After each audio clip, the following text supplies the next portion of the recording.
They found the balance between this is a class, your students, and this is a job. Like, we didn't keep everyone till like 2 a.m, and then the people that did work that latest show, they would come in late the next day. So yeah, he would be like, who wants to work, blah blah blah, like just in case. But I was like I knew I was gonna regret it if I didn't work as many shows as I could. So I was like, I'll just have like a few breaks, but I want to work as much as possible. Yeah.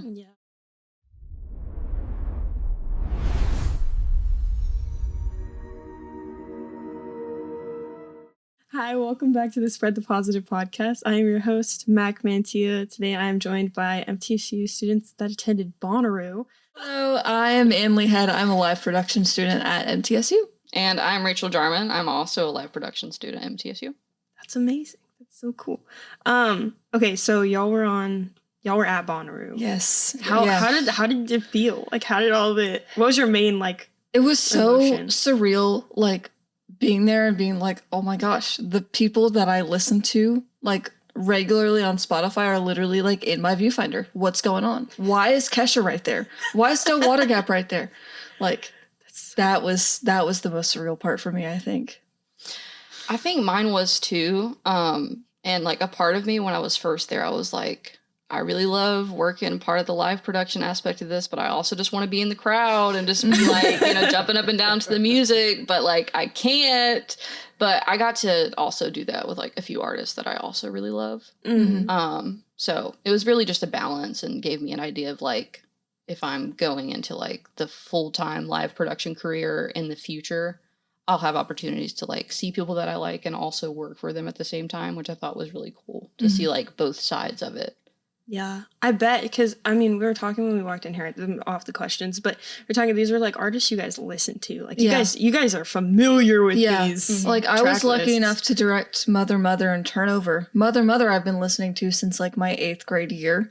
And then Turnover I just recently got into, but a lot of people that we worked with and a lot of people I know, like, love them. So it's, like, big names of big, like, genres that I'm into.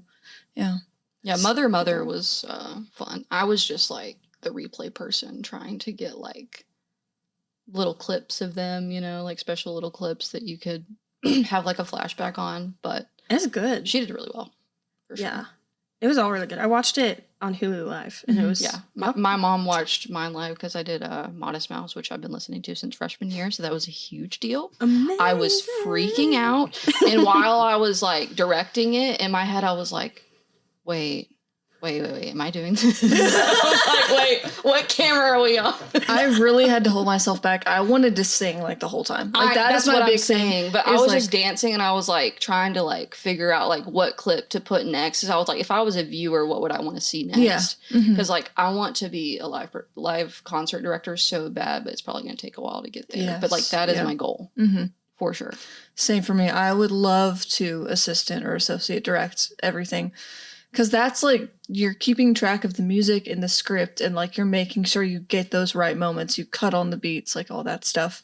And then also the way we did it where it was, like, very, like, just help wherever you can. Like, if some people knew the music, they wanted someone to, like, make sure they had good camera shots ready or something like that. So that was also fun, just being like, look, camera 8 is really cool because it has this fan, like, sobbing during the song. Stuff like that. Yeah. Yeah, that's cool. I guess this leads into back to the question. I wrote on here just because we were curious, and I was talking with one of our other coworkers' staff, and she was like, "Let's open with a question that's engaging." And I was like, "What's engaging?" So I was like, "Okay, you have your whole everybody that worked on your stage because you guys managed like one stage the whole show, right? Correct. Yeah. Which stage was it? It was like this stage. Yeah. This tent. Okay. On this tent, if someone was like looking for roadies and they found you and they were like, I want you to come on the road with me as like just on crew, like who is your like dream group to like? That's a good question because there's like 7 different people. Are we including the artists in the Kesha Super Jam or not? Because that was where it was there like, oh my gosh, so many. There was like 8 different people. I would definitely want to do the group jam because like there were so many artists. Specific artists on there though. Rainbow Kitten Surprise was one of them. Group Love was one of them. Kesha herself would be amazing. But I think my top 3 would be Mother Mother, Rainbow Kitten Surprise, or Group Love. Those 3, like, I wasn't able to catch any of the solo sets except for Mother Mother, but like those 3 I've been listening to for so long. And if one of them was like, I loved your work, come on the road with me, I would freak out. I'll lose my mind, but I also would drop everything. So that's so cool. Yeah. So cool. I really want to go on tour with Modest Mouse and probably Group Love because I know a lot of their music as well. Mm-hmm. And Rainbow Kitten Surprise would also be really Yeah. good, but also everyone else. Yeah. Like I would do anyone. Like anyone, there's I would so be many honored. genres. Like Yeah. they would all be so cool. And I know even like Mother Mother and Rainbow Kitten Surprise have really in-depth lighting and audio and visual systems, like with LED walls and stuff. So that would be a lot of fun to like be able to help design that kind of stuff. So yeah. And then you said for the Mother Mother set, they had their own person doing their wall. So they had their LED wall. They had their own cameras. They had their own switcher for the LED wall. So they had one camera that was the back of the stage showing the crowd and like silhouettes of the band. They had a drum cam, and I think they had one other one on the keys. So they switched between the 2 keyboards in that back view.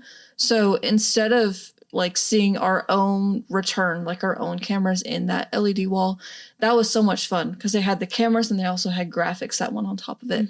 And it was all timed out. It was all to a click that the band had in their ears. So everything had their specific moment planned out. Like, that's so cool. Did Modest Mouse have something like a backdrop, or did they just have like a static? They didn't really have a backdrop, but like their lighting show itself was like enough.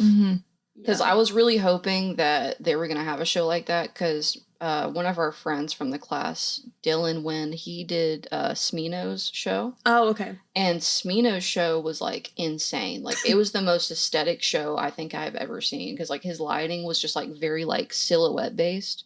And I love silhouettes. But Modest Mouse had like a similar one as well. I had like purple and blue. It was really nice. Yeah.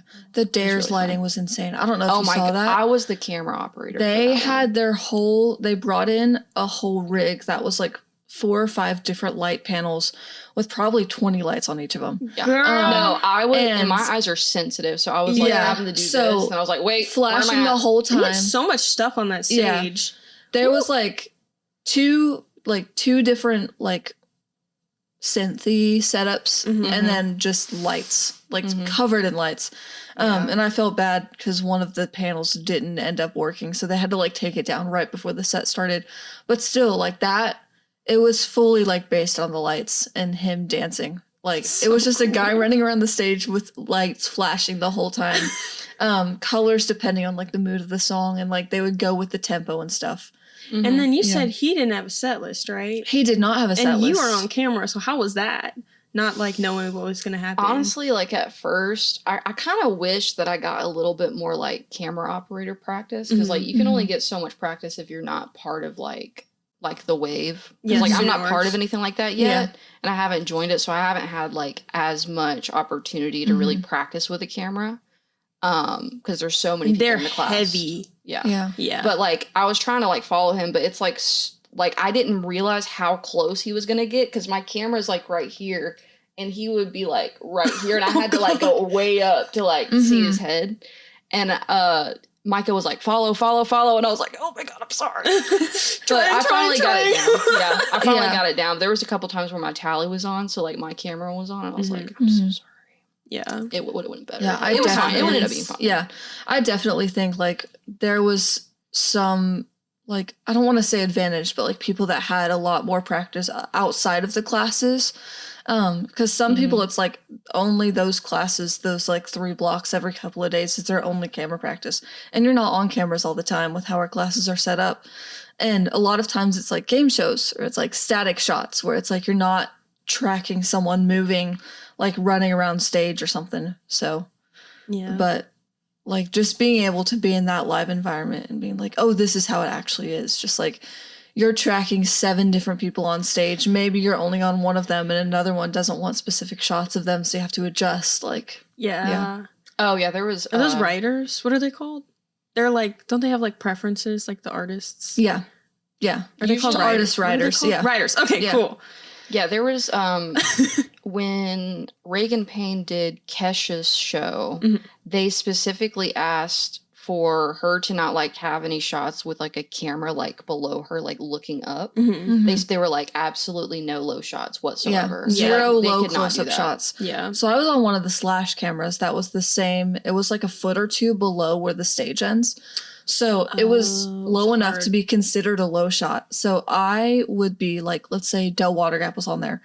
I was the tight shot on Del Water Gap, but anytime he passed over Kesha, I had to zoom out really quickly and then zoom in whenever he was solo again. Stuff like that, where it's like, if the artist on their rider has something that's like no shots, XYZ, like even if you're doing someone else on the stage, it's like anytime she's in frame, you can't have a close-up shot. And even like for what was it for the fuckers, you couldn't, their manager went in the truck and was like, if you get one of those creeping shots going foot to head on the lead singer, what did he say? He was like, I'm gonna come in and like tear your neck out or something. Whoa. He was like, I did like, not know about that at all. Whoa. He was like, you cannot have any of those creepy shots on her just because like that's someone where it's like creepy people will take those shots and like do, especially because their music. I mean, okay, wait, before, but also like now there's like deep fakes. Yeah. So it's good though.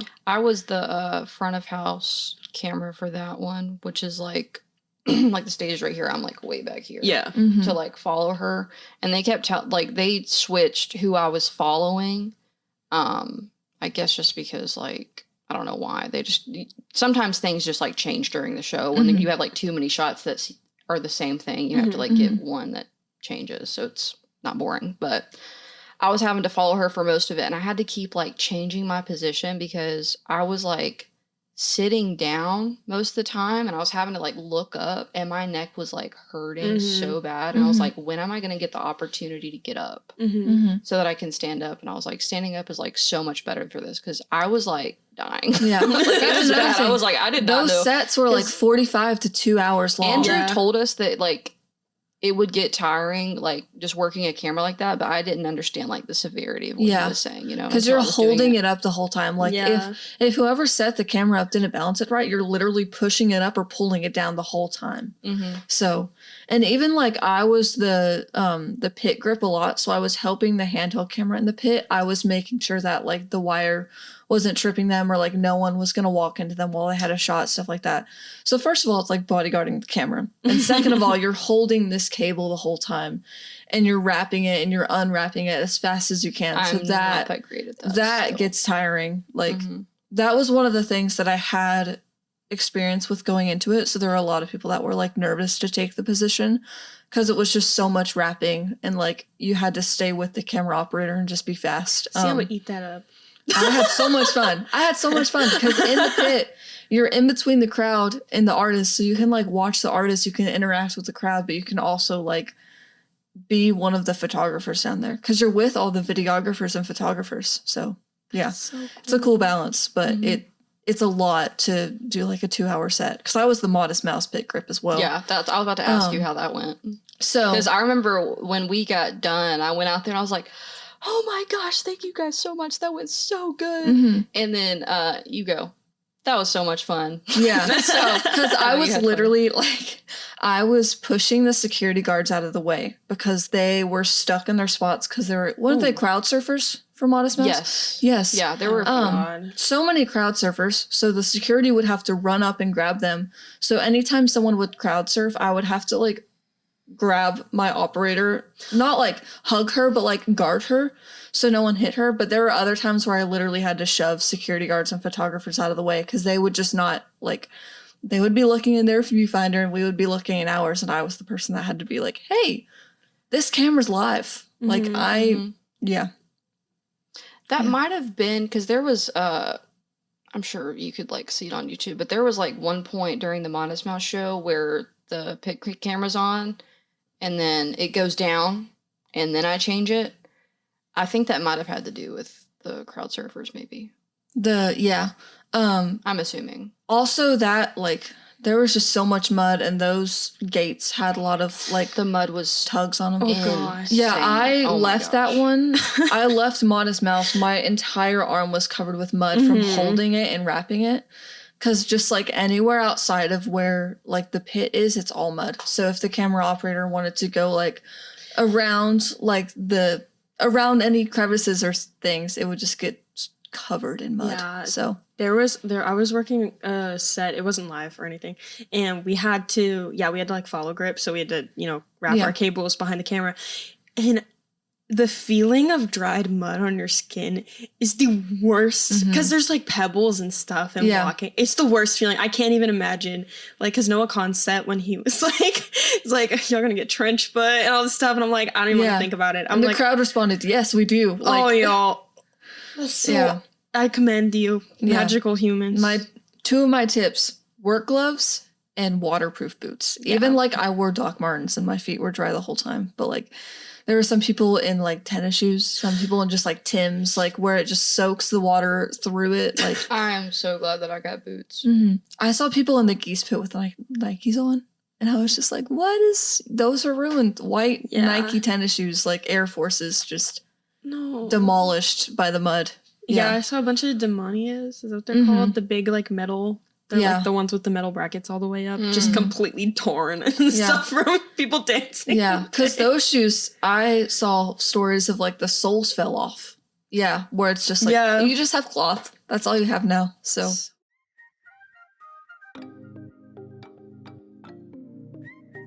Hey, my name is Brian Nail, and I'm a mortgage loan officer with Primis Bank. I just want to say how much I truly enjoy being a part of the Spread the Positive Network. It's an incredible mission that brings so much positivity to our community. It's been a real pleasure to be involved. Now, when it comes to financing a home, there are a lot of options.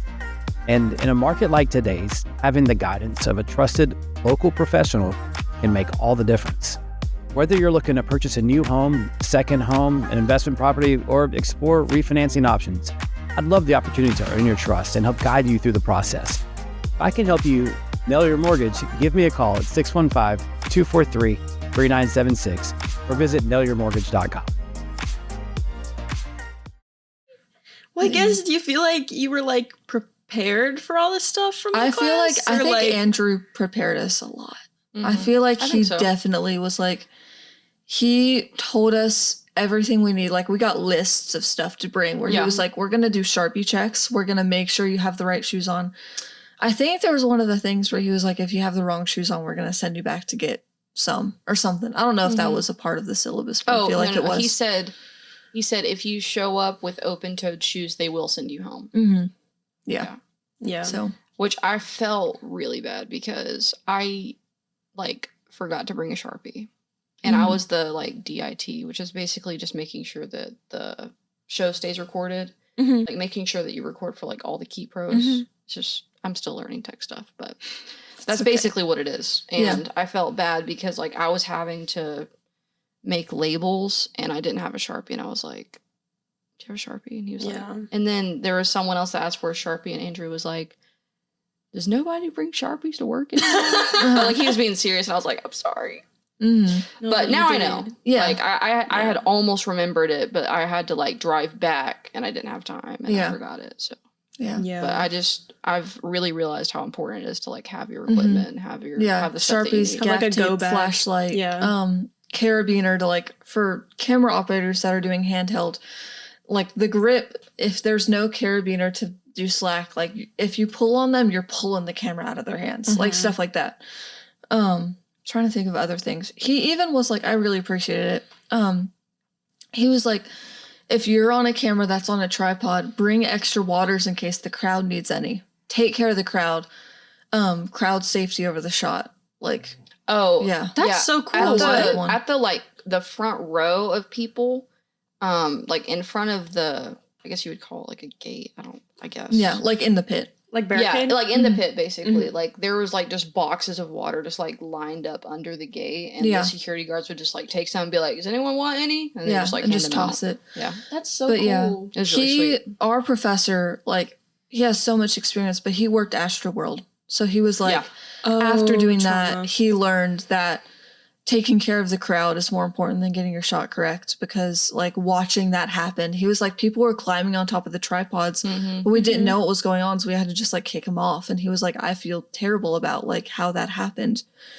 Oh, that's so but he sad. was just like, take care of the crowd, check in on them, bring them waters if they need, like. But for people that were in front of house, that was one of the things that I remember him highlighting. Yeah. He was just like, bring water both for you and for the crowd. This Parsons? This was that? Humphreys. Humphreys? Okay. That's devastating. That's really good, though, that's what's being focused on. Yeah. Yeah. Wow. Oh, my God. I didn't know that. Sorry. Whoa. I guess now that you guys got that spiel, kind of that support from all the teachers and everything, do you feel like there's anything specific you would like kind of warn if people wanted to go into the program? Like, I want to try to get into the program next year. Is there anything you'd like suggest to them to help them or anything? Specifically for Bonnaroo, be on time or they will leave you. They will leave people at campus. That happened to people there where they didn't show up on time for the vans, and they waited 15 minutes, and then those people had to drive themselves like to Bonnaroo. Because he would send out schedules and he would even wait 10 more minutes, but there were people that fully got left at Murfreesboro and had to drive down there themselves. Dang. So, yeah. Anything from you? That's my big thing. It's just like... being on time is definitely huge, but also, like, bring your, like, equipment, like the Sharpie stuff and the tape. Essentials. What are your essentials? Like, to make it seem like you're ready. Yeah. You're prepared. Are you like... You bring like a multi-tool, like carabiner, tape? Yeah, multi-tools weren't required. A lot of people had them already, but I brought every day, I think it was a flashlight, a Sharpie, an extra carabiner, Band-Aids.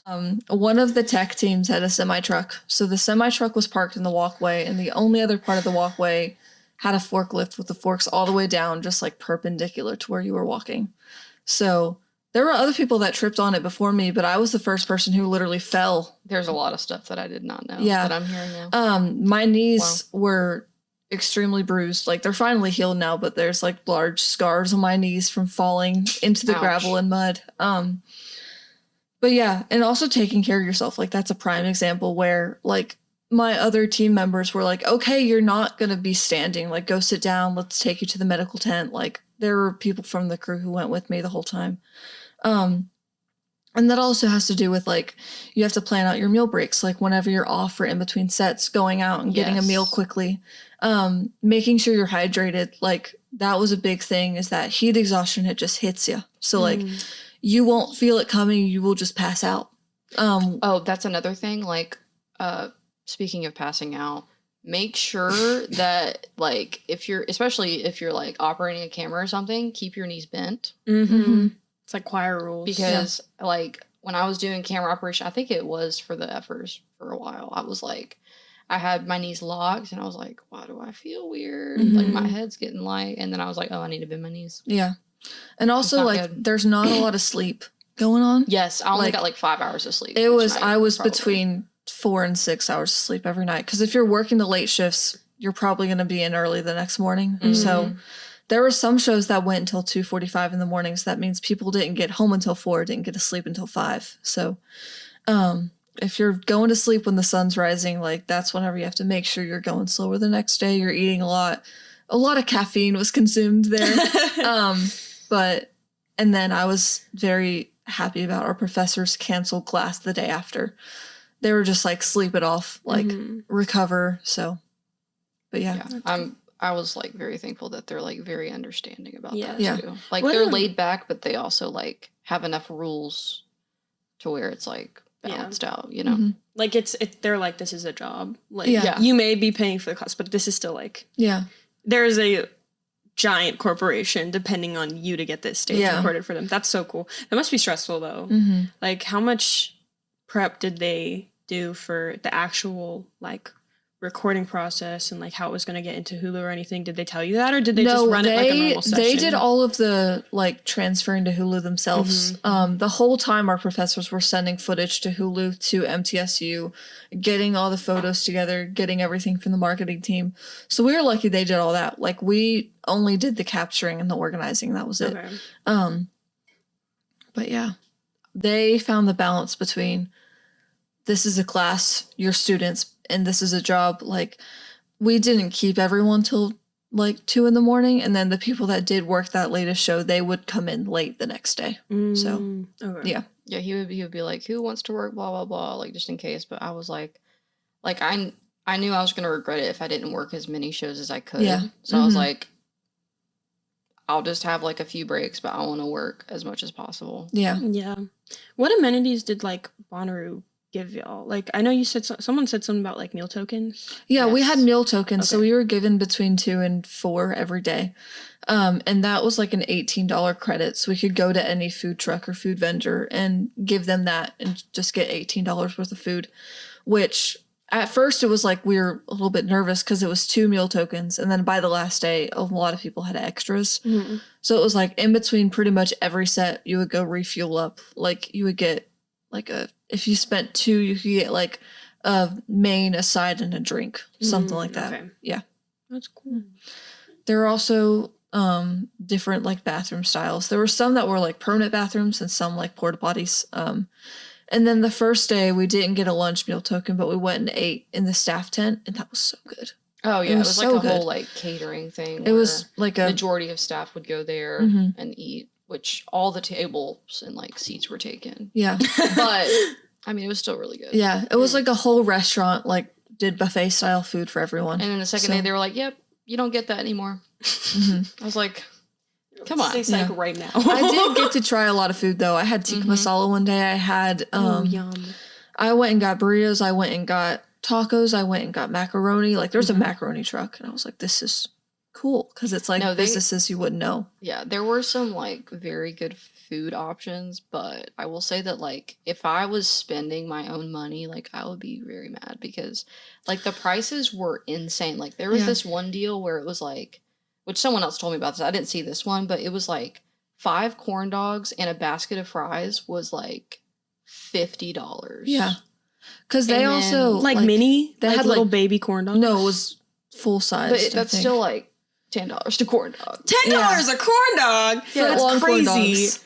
And then there was another one where it was Sorry, like, Emilio. I don't remember exactly, but it was like 2 chicken thighs, 2 wings, and like 2 other things. And it was like $40.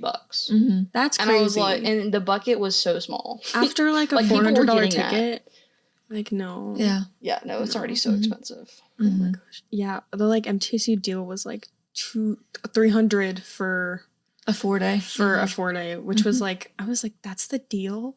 I Yeah. was like, that's the deal. Because I think it's like almost 1,000 usually. Mhm. Like each day ticket is a lot of money. Yeah. They also supplied us with water the whole time. Mm-hmm. So they would go around and bring coolers of like canned water and ice.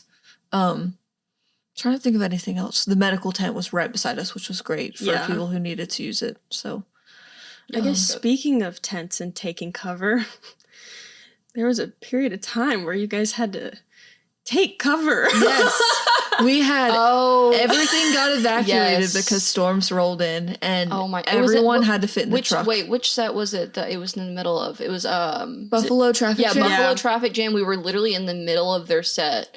The director's like just directing it, and then it's just the screen behind them says something like weather warning or Weather something warning, like that. evacuate the tent. Yep. Mhm. Yeah. So the entire Century had to be evacuated. None of the crowd could stay there. And for some people, like the security guards started locking stuff down. I had a handheld camera. They wouldn't let me through the gate to get back to the truck. So I had to cut through the crowd to get back to the truck.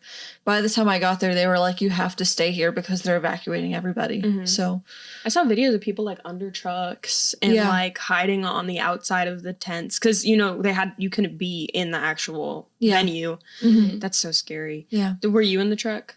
Yeah. Yeah, Yeah. everyone was in the truck. How from was our crew. that having everybody in there? Was audio in there too? What'd you say? Was audio in there too? Yeah. It really wasn't like that Oh, okay. crowded. Like, yeah. The truck's bigger than you think, but Oh, still, okay. it was good for everyone to kind of recuperate because Mhm. everyone had been like, it was back to back sets all day. So Mhm. everyone both got a break, and we also got to like make a game plan for what was going to happen afterwards.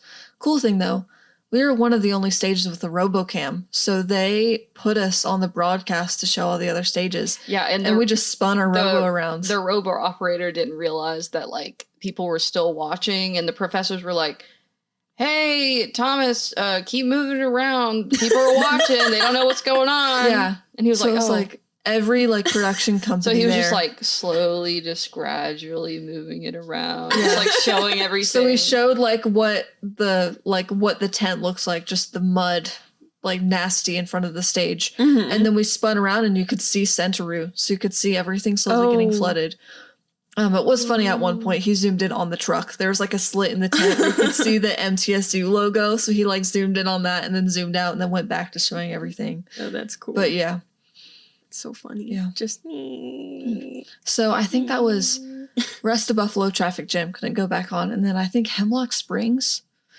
And I don't know if there's one other act there might have been that got cut. And then they pushed everything back an Allie hour. and AJ got cut. Allie and AJ. They really upset about that one. They might have Wait, been. they pushed everything back They an pushed hour? everything back an hour. Yeah. Wait, I guess that's why Modest Mouse was later, because I thought that they had just like gotten there later. Yeah, no, everything was pushed back an hour. Also after Modest Mouse had done their last song, they like leave the stage, and I think they like left most of their stuff on stage and the instruments, and the lights were still on the stage. And usually if a concert ends, like the lights above like the audience will turn on, and then you're like, okay, the show's over.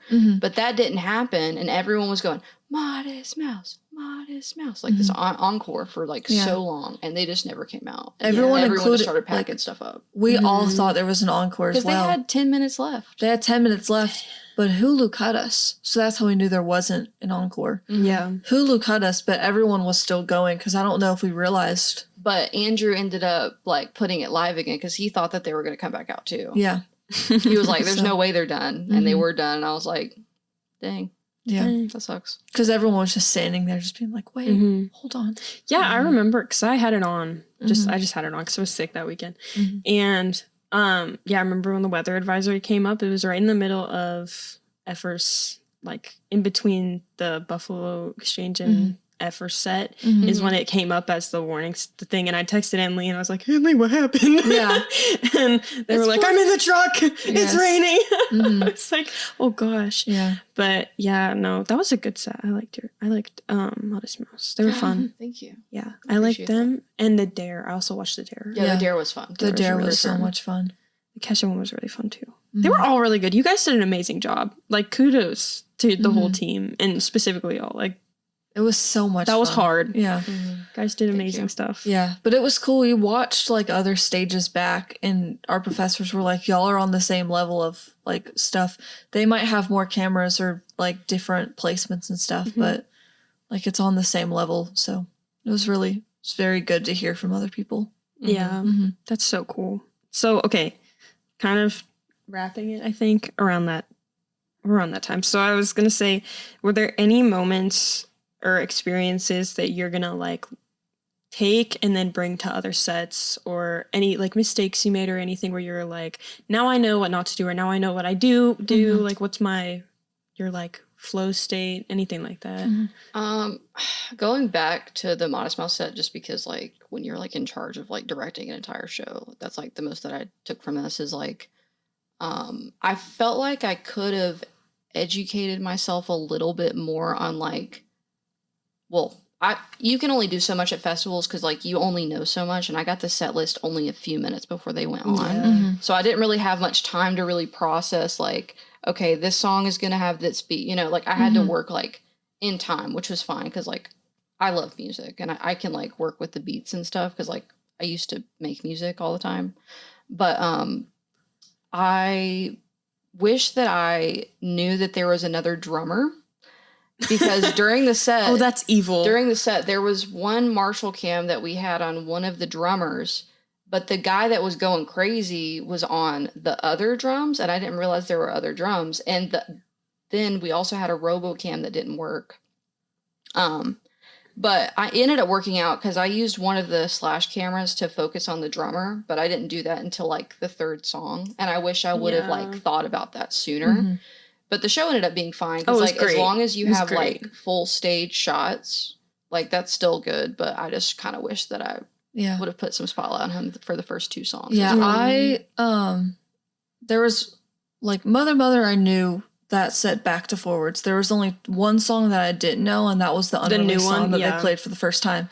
But Turnover, I only knew 2 out of like 10 songs. But as you were talking about knowing music, like one of the classes that I took, Advanced Multicam, Kurt, one of the professors there, who is the professor for that class, he teaches you song structure, teaches you how to count beats.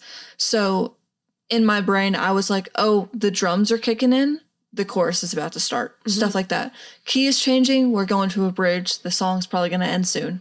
Like, knowing stuff like that helps you out with, like, a band that you're not familiar with. But we had, like, prep sheets that we had to do, which also helped with, like, okay, you're going to look at this website that shows you set lists from past festivals they did. Those songs are probably going to be the ones they play. Listen to those songs before the set starts. That's so cool. And the one with, what was funny about Modest Mouse is when I was looking at that website, every single one was completely different with completely different songs. So I was like, I'm just going to wing it. Because I knew most of their stuff anyway, but I was just like, this is crazy. Yeah. They were one of the ones where it was like the most diverse. Yeah. So, but Which I was kind of cool, honestly, like for the audience, because you don't know what they're gonna do. Yeah, like they're gonna do anything. Yeah, I feel like Passion Pit was pretty similar, where it was just kind of like they played the 2 big ones, and that's when the crowd was freaking massive. But like none of their stuff I recognized were super familiar, and I was like, oh, cool. Yeah. I was like, okay. I think I texted Annlee. I was like, oh, I wasn't expecting any of this. And then there's Mother Mother, who plays all of their hits. Yeah, like the biggest couple songs from every single album. So. Hail Off 2 was so Hail Off 2 was very good. So they also did mashups, so that was fun. They did. Or they did. That was cool. What band was it? They did one Nirvana song and one Pixie song. Yeah. But yeah, that was a curveball, getting the one song that, like, he was like, hey, we've never played this before. Here you go. Let's try it. And it was a different lead singer. It was one of the people who's usually a backup singer was the lead singer on that one. And that was one of the shots where I was just like, stroke of luck, I was able to cut to her and she started singing. Like, crazy, like, luck with that one. But even for Turnover, like, for the songs that I did know, I was like, I'm going to make these meaningful. And there's different, like, skills that you can use to enhance a shot. There's something called a doubler on a camera, where you switch it, it puts a little mirror in front of the lens and you can see twice as long, but you can't focus as well. But I was like, hey, camera operator, do you know how to throw your doubler on? And he did it. And I checked with the other one. The other one didn't know how to do it. So with the camera operator that did, I was like, throw it on halfway. And it gives it this rainbow shadow like effect. So I was like, for the songs that I know that I'm confident in that match this vibe, I'm going to have them throw the doubler on. And it was like a rainbow like silhouette of them outside of where they were playing. So cool. So stuff like that, where you can like use the background, use your technology to make something a little bit different. Like, and I feel like it was this tent, right? It was a good space. Like, it was really open. I remember watching everything, and I kind of felt like I was in the crowd because of just how, like, it was. I don't even know if that makes sense. Yeah, that makes sense. But, like, being kind of on the stage, did it feel as open as it was, or did you feel, like, really tight? It depends on where you are, I think. Because there's a wireless camera where you could literally run anywhere. You could go to the very back of the crowd if you wanted to. I feel like side stage was cramped. I felt very tight there. But pit, I didn't really. Yeah, I didn't feel like claustrophobic at all, really. It was only like, I mean, when I did wireless cam, I did, but I was like in the crowd. It was really hard to like move around people because I was wireless camera for the Kesha show. They only took 2 of my shots. Yeah, because it was so dark. Yeah. That was, and it also disconnected. Oh, it did. A couple times it disconnected. So that's another thing. But I wasn't aware of that, so I kept trying to get shots. But it ended up being fine. Yeah, but cameras it was hard can to move. I had to like put it all the way up. And, like, move. Oh, that's so terrifying. Wireless cam and those robo cameras can just cut at any time. They can just go out on you. So we didn't have that wireless for like half of Sunday, did we? Where the one that you wanted to use for Modest Mouse, that didn't work. Yes. Yeah, I'm pretty sure. Yeah. Like something got jammed and then it's like, oh crap, we're down a camera. Oh, like, whoa. Yeah. Wow. Where like we literally couldn't move it, but. It was funny because like I had that wireless cam and everyone was looking at the camera like, oh yeah, and it's not recording. And I'm like, you're not streaming. You're not live right now. Another thing that I would take like into the future was making sure that you are ready for anything to go on at any time, because Passion Pit was going to go on half an hour earlier. And expect the unexpected. They told us, okay, no, we'll go on at like our scheduled time. And then they went on 15 minutes earlier.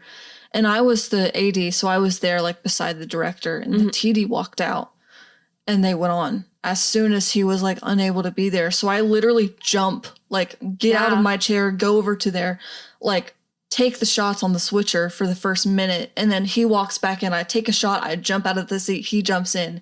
And it's like no one realized that like that quick change had to happen. So just like be ready, expect the unexpected, expect people to go on, expect songs to change. Like, and I think that's nailed in by like all of our professors. That is the biggest thing that the live production like program teaches. It's just like be ready for anything. So. Yeah.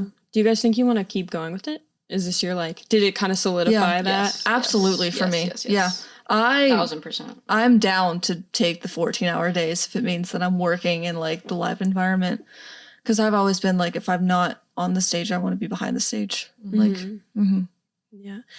So you're a junior, right? Yes, junior going into senior. Okay. Are you a junior? Oh my gosh, we're all juniors. Yay. Congratulations. I'm going to be senior. Yeah, same. Yeah. Well, congratulations to everybody. Oh my goodness. That's you guys are so cool. I guess, okay, now that you've kind of found it and you're like, this is my vibe, this is my thing. Like what kind of motivates you to keep going? What's kind of pushing you? What's a positive thing? I guess because we're spread the positive. So like what's a positive thing that's pushing you right now to just kind of keep following that passion? Definitely for me, professors. Like Kurt Casasso, one of the ones that was with us, he has been teaching me everything he knows about ADing, which is the very like script focused position, because he is like, not a lot of people teach how to do this. So he's like, if I've found a couple people that are really interested in this, I'm going to push them with my opportunities as far as they can. Like he's invited me to his own shows. I went and I did one like a couple days after Bonnaroo ended with him, because he was like, hey, you want to just come shadow me for this? I'm directing this show. And I was like, yeah, of course. Gonna go to that, but yeah, that's cool. Like he will invite students to work with him if he needs a position filled, or else he's just like, come shadow me. Come hang out with the band. Like, whoa. So, yeah, that's cool. For me, what's pushing me? I would say the professors are pretty supportive. I mean, Kurt also messages me quite a bit, which I enjoy. And I always like text him if I need like input or like advice about something and like how he got somewhere. Because like I just want to be a part of the show, you know, always. But I'd also just say like I just love like having a creative vision for something, and I feel like that's like enough for me to just want to do it, because like I'm just very passionate about like creating something, because if you're like directing something or you're making a show, you're making it look how you want it to look, and that's just really fun for me. So because I used to go to college like for film before I transferred here, and then I was like, I like music, so I went to Chattanooga State. I'm from Chattanooga. Okay, cool. Yeah. That's awesome. Guys. Yeah, you being like, I felt like I was part of the crowd. That is the main thing we need to achieve. That is the goal of the director, is to make the person watching make it like feel like they're there. So yeah, you could feel really the teamness of it. I like look back on the Instagram posts and stuff posted by MTSU of the kind of behind the scenes, and then I know some people like posted things of that too, and just kind of watching you guys communicate without saying much or like using just cue terms is really cool. That is the big thing that Kurt and Andrew both say, is like, you say it in as few words possible and as direct as you can. So you ready the cameras, you take the cameras, and you like have the AD make sure like if there's any other notes that need to be taken, because that's another thing that AD was able to do, is be like, hey, cameras 2 and 3, you have the same shot, 2, switch it up, like something like that. So instead of the director having to coach the camera the whole time. So that's so cool. All right. Well, I guess I'm going to ask one final question because I'm curious. Your dream like stage to run, like dream, like, I guess, location, band, time of day, venue. I don't know about venue or really location, honestly, but like I would really want to like I would want to direct a concert from like I'd probably do either Joe or Rufus Du Sol. Mm-hmm. Yeah. I love Joe. like DJs, like, and Joe is like all over the place because he has so many different genres, and his music is just like so addicting for me, and it's just really fun. And their stages are It's always just so so cool. fun. Like the setups are always so cool. Yeah. That's awesome. Girl, you're gonna do it. It's gonna happen. I really hope so. Yeah.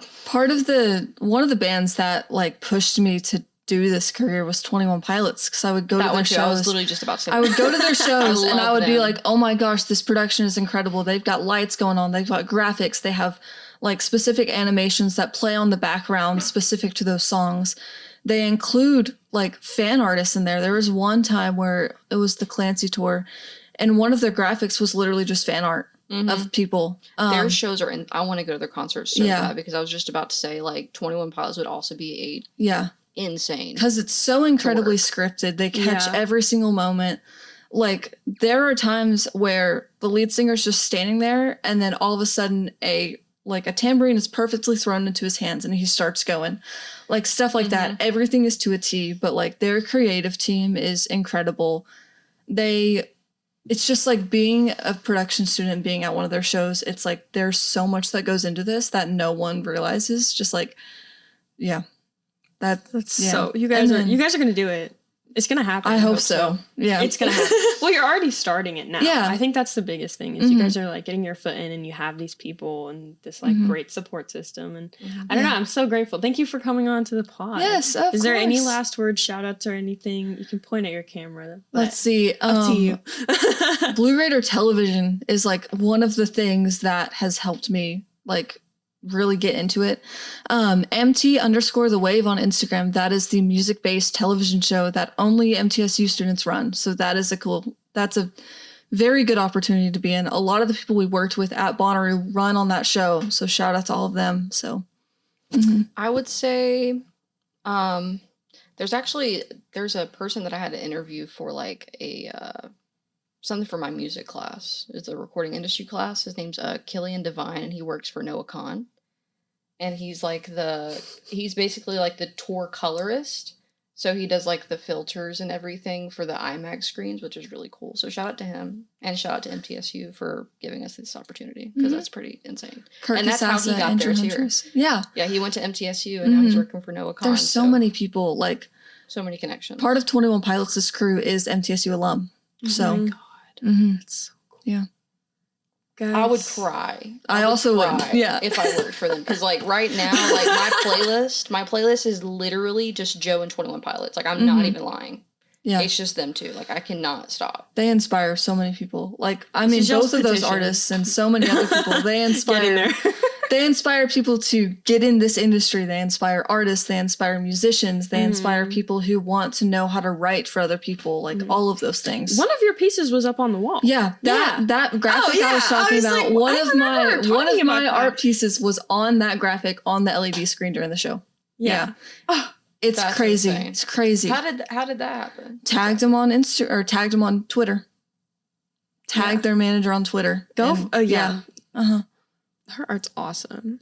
I was looking at your Instagram page before you got here. I was like, she's such a baddie. I was like, they're awesome. I was like, I'm so excited. Yeah, you guys are going places. I can already see it. You've already done it. It's so cool. Okay, well, thank you. Yes. Thank you. Okay. This was so much fun. Yay.